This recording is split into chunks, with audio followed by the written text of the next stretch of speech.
Hey guys, what is up? Today I want to recap WWDC 2013, all the information that Apple unveiled. So they started off with some statistics.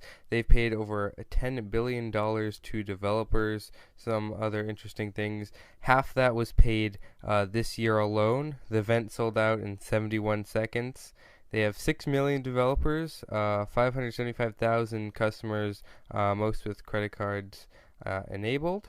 And the first thing that they announced that was major was OSX Mavericks, the next Mac operating system. Now this will be an upgrade to the current Mountain Lion. It has a ton of new features. They went over multiple displays a lot, basically fixing all the errors that people had using two or more displays. Now a lot of those have been changed and allow you to be flexible and customize your full screen applications on different monitors and not mess up the resolutions between the two. Now they also added a bunch of new stuff to Finder, especially things where you could tag files to be able to be found easier, and some other really minor improvements. Now they updated the battery life using the software. So basically, they introduced a few new algorithms that will allow faster response for standby using less CPU in different ways. They just sort of briefly explained it, but it's more efficient basically, and that's why the battery life is better. So they also introduced a new version of Safari. Now it's pretty similar, allows you to edit a few more things. It's a lot faster, smoother. They showed a lot of specs, but honestly I still think people are going to be using third-party browsers. Another thing that they introduced is iCloud Keychain, which is essentially allows you to stick all your credit card numbers and account information similar to 1Password onto your device. So this will share it throughout and allow you to log into all these accounts without remembering all the passwords. And they also have minor improvements on the calendar and notifications, where it allows users to interact more with the notification instead of just popping it up and seeing and having the regular application pop up. So some new applications that were introduced, both iBooks and Maps, are coming to the Mac. Pretty much one of the most impressive things that was demonstrated is sending instructions to your phone. So they both work very well within the whole iOS ecosystem. And now that's just a quick glimpse at OSX Mavericks.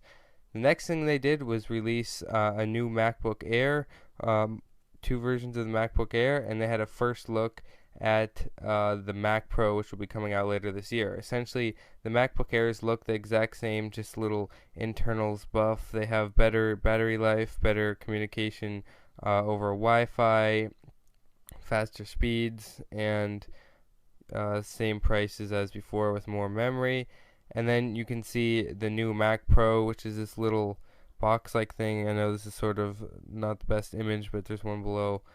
And essentially it has better graphics, better speeds. It's essentially what power users will be using the Mac for. And as if you can see right here, this is the original Mac Pro, which actually goes up a little bit bigger. That can't even be in this picture.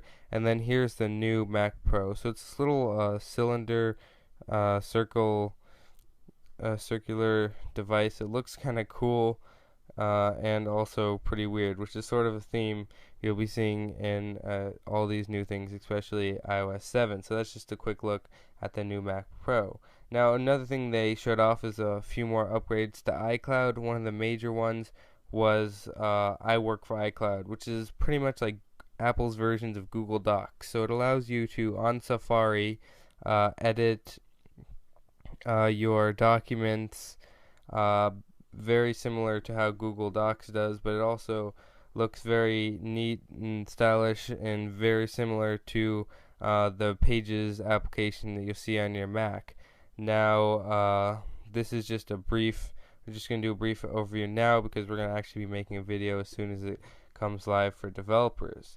So then the next major release was iOS 7. Now it's coming to developers today and users later this fall. So here's a very quick look. As you can see, all the icons are changed completely. Pretty much everything on the operating system is changed, sort of what everyone was looking for. Now, I really like some of these updates, and some of them sort of bug me. As you can see, here's a home screen. The icons like Safari just drive me crazy, but some of these features definitely make up for that. So you can see here's the user interface from the lock screen. It looks very similar, just a little more simplistic, and here you can see notification center. Something they added is control center, so when you're in multitasking, if you swipe up, you get all these controls with toggles. You've seen many jailbreak tweaks like this, but now it's coming to iOS. And you can see how it has a translucent background on it, which is another theme that you'll see around iOS 7 a lot. Some new features is AirDrop, so you can send files between iOS devices and of course your Mac using AirDrop technology, which they made fun of Samsung, where you don't have to tap any phones or do anything like that. Like I said, new multitasking. Along with the tray, they are also giving new features to developers to allow them to introduce multitasking into their applications more than just voice over IP. And basically, everything is going to be using multitasking a little more smart.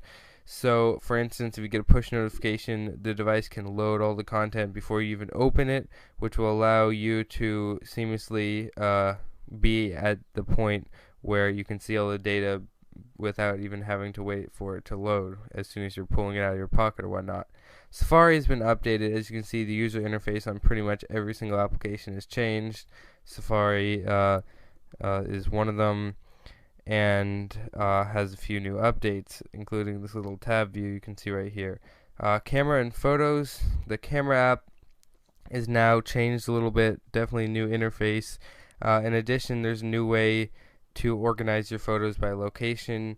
They talked about that a lot. Now Siri, it also has a user interface upgrades, has a few more things you can ask it, I believe, and new voices. That's pretty much a big feature there. App Store can now auto-update all your applications, and there's a few more categories that you can see right there. And then the music is upgraded with a new thing called iTunes Radio, which I'll be talking about a little more. They also talk about Find My iPhone and how they're trying to, they'll allow you to basically brick a phone that gets stolen, so the person that steals it can't use it.